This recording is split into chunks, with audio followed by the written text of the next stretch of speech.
Say goodbye to your credit card rewards. Big box retailers, led by Walmart and Target, are pushing for a bill in Congress to take away your hard-earned cash back and travel points to line their pockets. Senate Bill 1838 would enact harmful credit card routing mandates that would end credit card rewards as we know it. If you love your credit card rewards, visit handsoffmyrewards.com and tell them to oppose credit card routing legislation paid for by the Electronic Payments Coalition.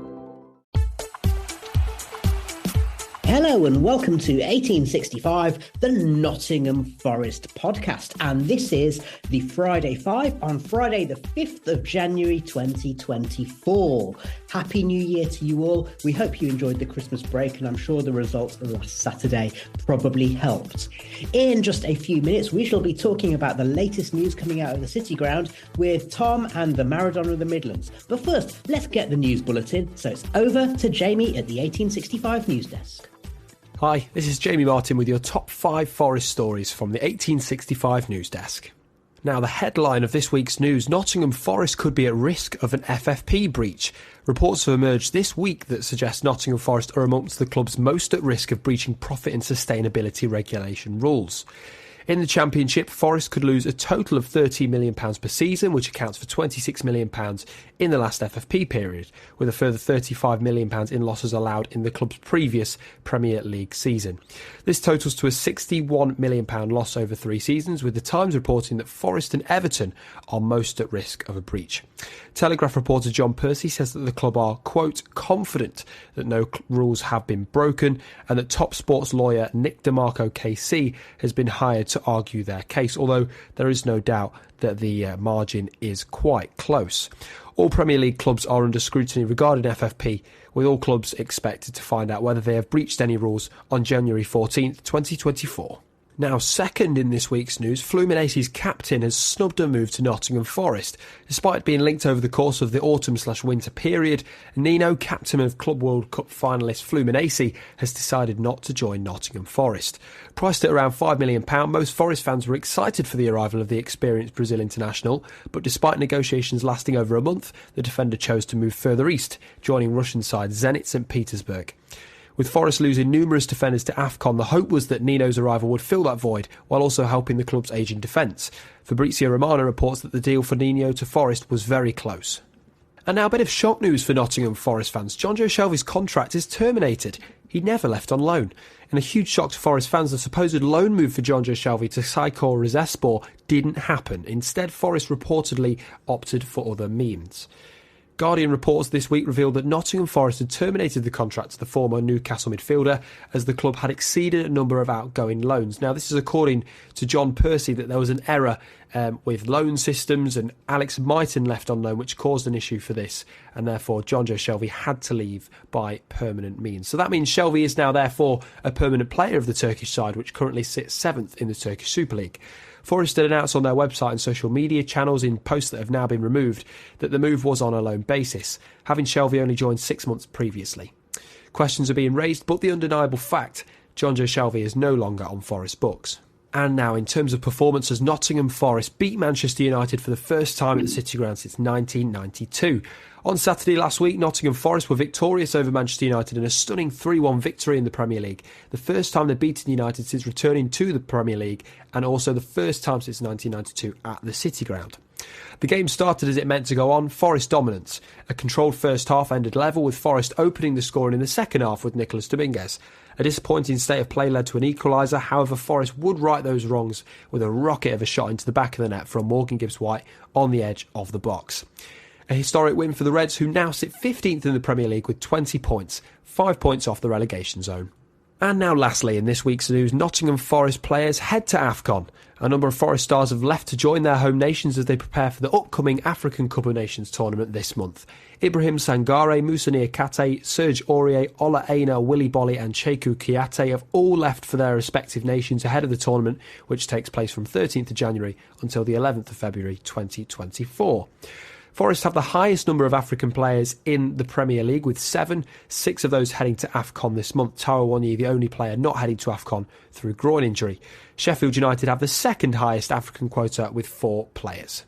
Now that's the latest from the 1865 news desk. I'm Jamie Martin. Be sure to catch up with me on social media via I'm Jamie Martin on Twitter. Updates on Nottingham Forest related news throughout the week. Happy New Year. Take care. Thank you very much, Jamie. And let's go straight into discussing some of those stories. And what I would like to do is start off with that first story. It sounds an obvious place to start, doesn't it? And it's a story that's dominating the headlines at the moment. It's become national news, as so many things to do with Forest's spending sprees have, which is whether Forest are going to be in breach of profit and sustainability rules, or as it's more commonly known, financial fair play regs. And Forest are apparently sailing close to the wind. Kieran Maguire of the Price of Football podcast and respected academic talking about football finances. The story seemed to come from a report, an interview with him, where he said there's going to be a few clubs sailing close to the wind and Forest are bound to be one of it. And that there seemed to be a bit of journalistic license that came from that, which took us in the direction of people saying, well, Forest might get deducted points. So, to the Maradona Midlands, first of all, does this worry you?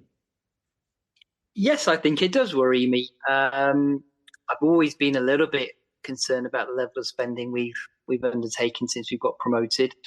It seems slightly foolhardy to me to spend all of the TV money in both seasons. I would have maybe taken a more circumspect approach to it if it was my hands on, or my, if I had control of the purse strings. And I just look at the other clubs in the Premier League, sort of similar sized clubs, who have been there for a few years, and they've not been able to spend anywhere near the sort of money we've spent. That you give somebody like Crystal Palace. So it does concern me that we're bound to be close to breaching those regulations. And Tom, to come to you, Tom Newton. I mean, are you? Maradona the Midlands sounds quite worried. I'm a little bit more laid back about it. Where do you fall on the spectrum? Probably the same as you, really. We all knew that Forest was going to be a bit close to the wind in terms of the spending, the time out of the Premier League, because obviously the years where this FFP sits in is obviously we had a couple of years in the Championship, and at the end of the day, we've tried to compete in the Premier League, which the ultimate goal was last season to stay up, which we did. Bearing in mind, I'm not looking for preferential treatment here, but we got promoted on the back of no parachute payments, etc. So we've done things accordingly. I mean, they're not going to go over like the years, but we've sold like an academy product every year near enough to stay in the on the right side of FFP. So I think it's a case of the Premier League looking at us because of obviously the time spell or the time span of being in the Championship, being in the Premier League, and obviously what we spent and everything. I think we're going to be okay, but like I said, it's going to be an interesting few weeks while they look through our financing and accounting over the last year or so. Yeah, and it seems as though part of the argument hinges upon the Brennan Johnson transfer, which obviously brought in lots of money, but seems to fall after the cut-off date. And one of the things, Maradona the Midlands, with some of our friends the other night, we were having a discussion, weren't we, about the trouble with football regulations is they seem to be a bit of a movable feast. So is it possible that Forest thought they were moving to one set of regs and then the FA have changed the cut-off dates and so on? Or is it the Premier League? I don't know who's in charge of this. Is it the FA? Is it the Premier League? I'm not sure. No, I think it's the Premier League. They sort of came up with the regulations themselves. They're self-governing, I think, in that respect. So, yeah, I don't know when they changed the date of when. I'm not even sure if they have. I think they just changed how quickly you decide if you've breached it or not. So they do this. So you have to do it by the end of January. Everybody's going to know one way or the other to sort of avoid it dragging on. I think the period under consideration is probably the same whichever way you look at it. It's just whenever the year-end accounts is for Forest, that's looking at each year's account. So, but yeah, it is. I mean, I think what's the main problem is is that there's no set punishment. In the Championship, there are set punishments. You breach FFP, you get a set punishment. Here, that's, I think, the problem Everton have had. Well, the issue Everton have had with it as well is that it just seems to be an arbitrary figure of 10 points out of nowhere. I think maybe a fairer system would be just a percentage of the average number of points you've taken over that 3-year period, and equate that percentage to how many percent you were over the FFP limit. I think that'd probably be a fairer way of doing it, and then wouldn't be so much uncertainty over all of it. But at the moment, it's just down to a commission who decide whatever happens. And of course, there's the argument that the Everton points deduction, if it's upheld, and obviously Everton are appealing, that will maybe set the precedent in itself, and that's one of the reasons why they went hard. Tom? I do think FFP is basically protecting the bigger clubs in this country. I mean, okay, we know we've spent a lot of money, but we want to compete at this level. We've been, 23 years out of it, and Norwich come up and hardly spent anything and went straight back down, and Forest have turned around and said, we don't want to be that kind of club. We want to be, obviously, be a sustainable Premier League club over time, but obviously you've got to spend a bit of money to actually stay there, kind of thing. So, and then I do get, if you're the bigger club, you can sell more shirts around the globe and this, that, and the other, but clubs like ourselves who have come up from the Championship, you've got to start from somewhere, because like it says, if they're expecting you just to spend like 10 million on one player, well, ultimately you're going to go down. And then if you look at, I know we spent a lot, and it's been the rhetorical story over the last year or so, but we had to get a squad in to, one, compete and have enough bodies in case there's injuries and this, that, and the other. So I do get the rules, but then in some ways I think it's like penalising clubs who are trying to compete at this level. And just as a case in point on that one, Tom, and I don't want to, this is a Forest podcast, so we don't want to talk too much about other clubs, but I saw someone on social media make the point, well, Bournemouth spent a lot of money to get promoted and spent a lot of money since they've been in the Premier League. Now, this time around, obviously, they got parachute payments, but is it just maybe that Forest are a glamorous name for the headline writers to go for? Possibly, but the thing is, though, with Bournemouth going down, they've managed to keep bulk of their players, and we've never had that opportunity. So, and I did read at one point, I may be wrong in saying this, but I'm sure Bournemouth's wage outlay was 107% of their revenue. So I don't know where they sit in terms of the rules and regulations regarding this, but yeah, I think they've just said, oh, Forest has spent a lot. And I'm not saying we've actually done anything wrong, but I think they've just looked at it and thinking, they've spent a lot. They've spent so many years in the Championship and everything. Let's have a look at them. But we'll have to just see where it takes us in the coming weeks and months. Yeah. And I mean, what I would say is that Kieran Maguire that interview, he said Forest would be one of the clubs who would be sailing close to the wind. He also quite pointedly said on social media afterwards, I'm not saying they've breached regulations because we don't know, but just saying that Forest has spent a lot of money, and even allowing for amortization and the sale of Brennan Johnson to help balance the books. Looking at the accounting periods that are being taken into consideration, Forest will have to account for that. And the fact, Maradona Midlands, that they're hiring Nick DeMarco KC to represent the club and to advise about how to take this forward suggests that, yeah, there's something there where they'll have to present a case, doesn't it? Yeah, I think so. I think they probably will be technically over it because the lower limits in the Championship, I think, will have absolutely scuppered them in terms of the allowed losses. So yeah, I obviously hired somebody who's an expert in arguing these things, and I don't know if you can argue it, because if you're over the limit, you're over the limit. I don't know how you can, if they're going to be sort of apply the law or the rules strictly. I can't see how you can argue yourself out of it, but we'll see what happens.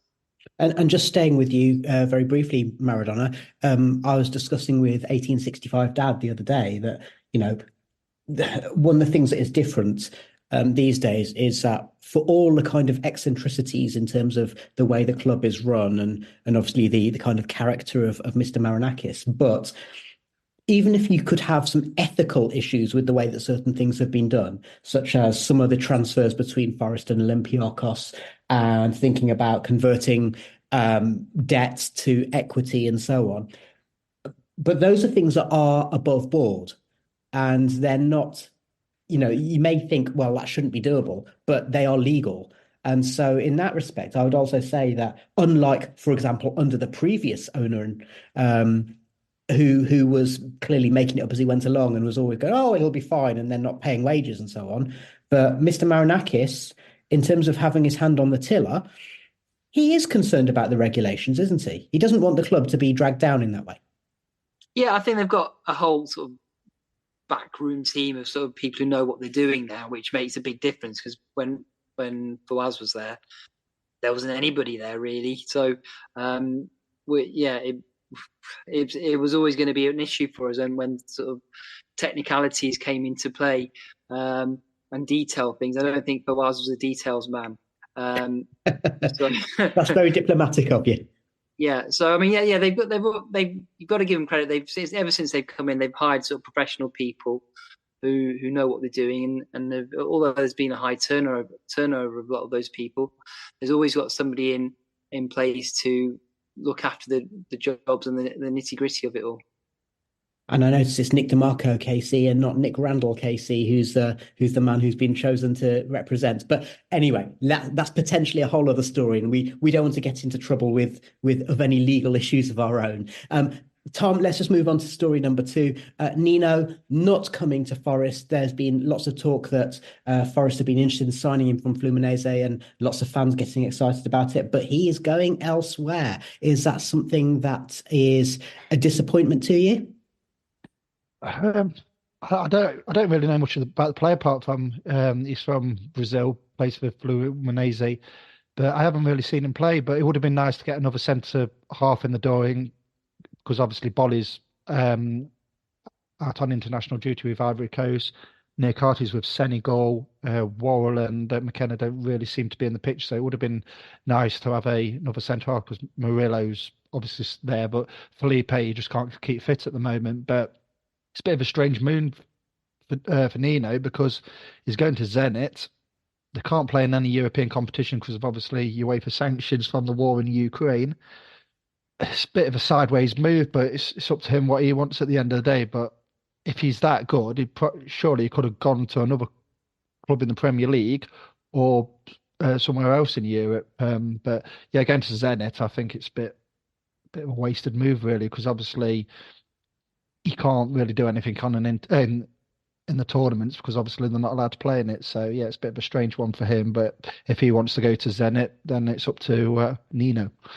Yeah, you can't make someone move somewhere where they don't want to, apart from that time that Forest did do that with one of the Greek lads. Anyway, at Maradona Midlands, I mean, we'll come on to AFCON a little bit later on, but McKenna seems to be on the move, and I saw a rumour that apparently Celtic are interested, which would be an incredibly good move for all parties, I think. But it could be the chance for Worrell and Omar Bamadeli to get some minutes, couldn't it? Yeah, I mean, I'm not particularly disappointed that we've not signed him. I think we've got too many players as it is, so I think we can get through AFCON. And does it make a difference that Nuno is thus far playing a back four, so therefore it maybe lessens the need to get another centre half in? Yeah, that's a good point as well. Yeah, well, yeah. You're listening to 1865, the Nottingham Forest podcast. Say goodbye to your credit card rewards. Big box retailers, led by Walmart and Target, are pushing for a bill in Congress to take away your hard-earned cash back and travel points to line their pockets. Senate Bill 1838 would enact harmful credit card routing mandates that would end credit card rewards as we know it. If you love your credit card rewards, visit handsoffmyrewards.com and tell them to oppose credit card routing legislation paid for by the Electronic Payments Coalition. For the 23-24 season, 1865 is sponsored by Green King Sports, where football is more than a game. Their venues are showing every televised Forest fixture over the course of the season, so instead of turning to the internet for a dodgy stream, get your mates together and get down to your local Green King pub and get closer to the action. They've launched the Green King Sports Instagram page, which will be home to fan content, deals and competitions throughout the season. They've already given away Champions League final tickets and signed shirts, so you don't want to miss out. Drop them a follow and you won't just be the first to know about all of this, you'll be helping us here at 1865, the Nottingham Forest podcast.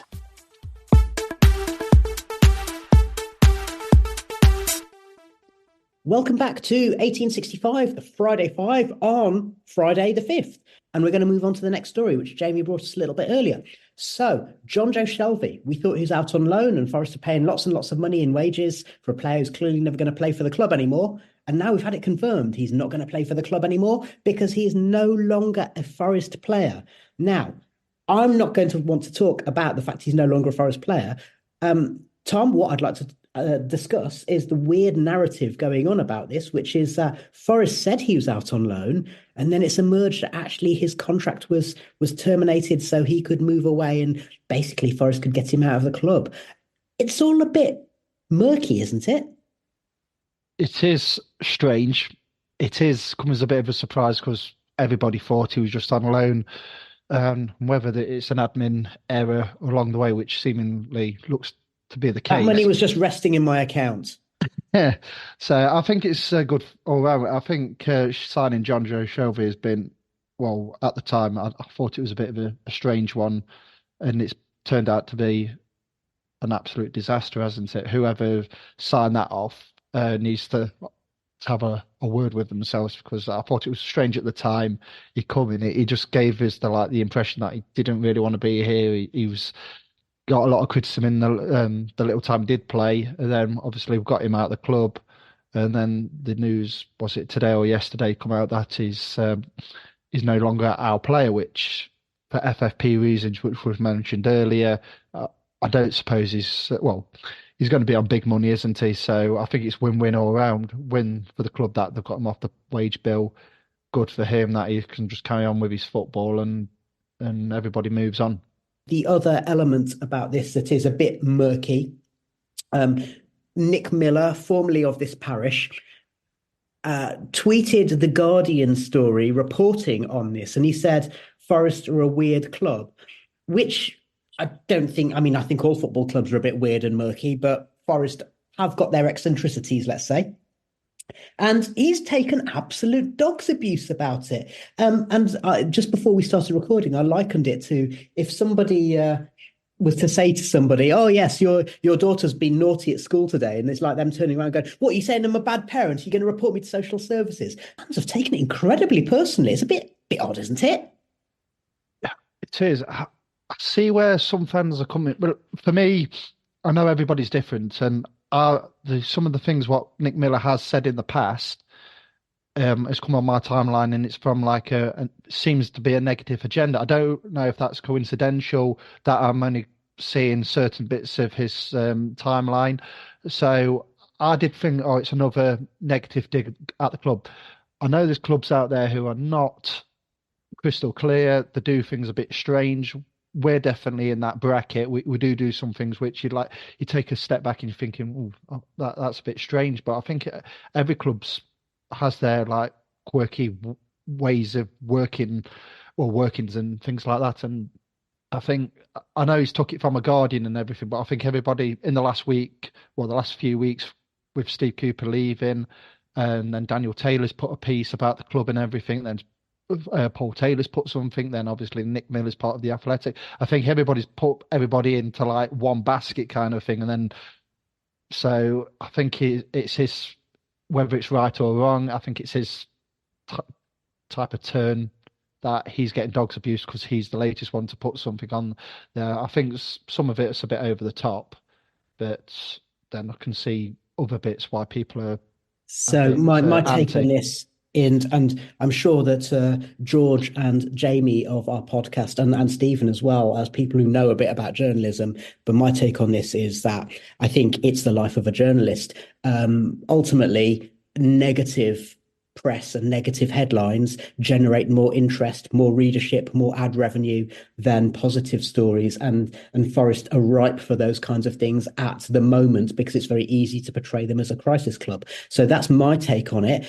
Just to move on quickly, we've discussed the Man United victory in our match report. So if you're new to this podcast, we do reports on every single Forest match. And the most recent podcast we did before today was indeed our report on the Manchester United victory, where I was joined by Baz and Jeremy to talk about a memorable day. Now, the only thing I'm just going to add to that is that Baz and Jeremy and I are all of a certain vintage, so we're old enough to remember Forest beating Man United previously. But other members of this podcast, namely Ellie, Adam, George, and Jamie, they've never in their lifetime seen Forest beat Man United. So enjoy the moment, kids. And you know, Man United are not the force they once were, but still, I can understand why people are enjoying it so much. Let's just move to the final story that Jamie brought us. Maradona Midlands, Forest have got 6 players away at AFCON, and including several in defensive positions. But, of course, Taiwo Awoniyi is recovering from his injury. He has not travelled with Nigeria. Bearing in mind that we've got a break of 3 weeks in the league, 2 weeks if you take into account the FA Cup tie against Blackpool, it doesn't hurt English clubs as much as it might have done otherwise, does it? Yeah, it's not as bad as it could have been. I think we'll cope okay with it. It's always that sort of mini break we have now in the Premier League sort of helps a bit. I remember when Junior Ogogo, may he rest in peace, went away, and it was a sense of pride, it was an excitement watching him play in AFCON, and I think if I remember rightly, they went on and won it that season, and that was slap bang in sort of a busy period of matches for us. But the players got every right to go from it. It's the African version of the European Championships. You wouldn't ask a European player to miss European Championships, and just because of geography and weather, it has to be in January. So, good. I think wish all the players good luck. Hope they come back injury free, and I think it gives an opportunity for one or two of our other squad players to maybe cement a place in their absence. Yeah, Tom. I mean, I think there's certain things that, I mean, Kouyaté isn't really a first teamer a great deal of the time anyway. Obviously, Aina is. Aurier hasn't been playing very much recently. I think the big loss is that Niakhaté and Bolly. Niakhaté in particular, last 2 matches, he's been magnificent and has been my man of the match against both Newcastle and Manchester United. But on the other hand, it gives other players a chance to step up, doesn't it? Yeah, and another thing is we don't play many games this month either, so it's a win-win all around because the players can go out and enjoy representing their countries at AFCON. Some fringe players can stake a place in the side, and we're not going to miss the players too much because obviously Blackpool on Sunday, Brentford middle of the month, and then Arsenal at the back end of the month. So I think we'd be okay. If it was a bit like last January where there was a lot of games, then I think we would suffer more than we're probably going to do this year. So yeah, I think it would be okay. Just sincerely hope we don't get any suspensions or injuries over the next few weeks, because if that happens, then obviously our squad's going to be tested. Yeah, and Maradona, am I right in saying that once countries get eliminated, then the players can come back and play in their league team? So it's possible, for example, with the Arsenal match, depending upon how Cote d'Ivoire and Senegal and Nigeria get on, it's possible that some or all of those players might be back. Yeah, that's right. Well, as soon as they're over there, they're flying back home. So, you never know. They might be back sooner than they expected. Okay, thank you very much to Maradona Midlands and Tom. Just one addendum to what we've discussed already. So something that wasn't in Jamie's news bulletin, but there are rumours that Forest are looking at the goalkeeping position and potentially going in for Keylor Navas, who of course was on loan at the City Ground in the second half of last season. And our George wanted to have his say about this. So just on the news that Navas might be coming back to the City ground, because, well, I share the viewpoint that I suppose many of the fans don't. I wouldn't be a fan, if I'm being honest, and I'd rather have Matt Turner in goal. I think the issue with Matt Turner that's quite clear is his kicking, his distribution, that he doesn't seem to be learning his lesson, shown by Newcastle. I think there was about three times in a row that Forest played it back to him. He booted it out for a sort of throw-in or gave the ball away. They counter-attacked, we got a goal kick, and that was a repetitive cycle, and he didn't learn his lesson. He's not learning his lesson, shown by the goal we conceded to Man United. But in terms of his shot-stopping ability, he's a strong shot stopper. He maybe flaps a bit in the air, but personally I think he's a better shot stopper than Navas, because last season I never felt confident with Navas in goal. And I said at one point in the season he'd made 4 mistakes leading to goals in 6 games, which you don't want as a keeper, and that's through his shot stopping, not through his distribution like Turner or something. I think off the top of my head, Leeds away, Brentford away cost us, and there's a few more in there as well. And he parries into striker's path, which is something, you can't have in a goalkeeper. Turner, at least when he makes a save, he pushes it away. Why not Forest go and get Aaron Ramsdale? He's been sat on the bench all season at Arsenal. It's ambitious, but so was Navas last season, and we pulled that off. So why not get Aaron Ramsdale as a loan signing? That's my ambitious shout. Okay, thank you very much, George. Now, we're going to discuss the goalkeeping situation when we do our review of the year and our discussion show, which is called the Forest Ramble, if you're new to listening to 1865. And we're going to do that in the week after the Blackpool game. But just very quickly, in a word or in a sentence, Maradona Midlands, would you have Keylor Navas back? No, I share some of the concerns of George there. I wasn't particularly a great fan of bringing him in first place, and he did make mistakes last year as well. So I think he'd find probably somebody better in the Championship, if I'm honest. Okay, and Tom, same question to you. Would you bring Navas back? No, I'd look around Europe and try and get a young upcoming goalkeeper with a bit of experience behind him. I think we've wasted so much money in terms of goalkeepers. We had Navas, Henderson last year. We spent 60 million on these two. And at the end of the day, we didn't give a contract to Samba, which he probably deserved. Okay. So both of those were quite long sentences, but I appreciate your views. And as I say, we'll return to that discussion during the little break. But thank you very much for listening to 1865, the Friday Five. Thank you to the Maradona Midlands, to Tom, to Jamie, and to George. And if you like what you hear, then please give us a New Year gift. Write a review, especially if you're listening on a fruit-based device.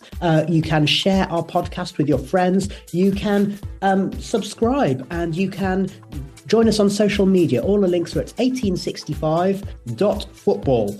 And in the meantime, we'll be back after the Blackpool match with a match report, and we will join you again during the little break. So take care of yourself, and we'll catch you soon.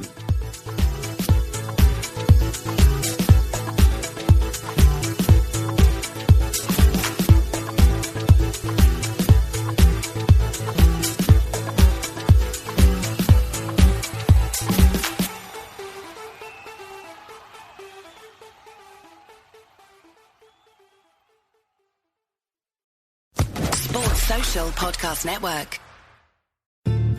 Start 2024 off with a resolution you can resolve right away at the L Certified by Lexus Winter Collection sales event, featuring special offers on select pre-owned models. Named Best CPO Program 7 years running by U.S. News and World Report. Click the banner to discover more. Exclusively at your Lexus dealer. View U.S. News Best Cars at cars.usnews.com. Offers end February 29th.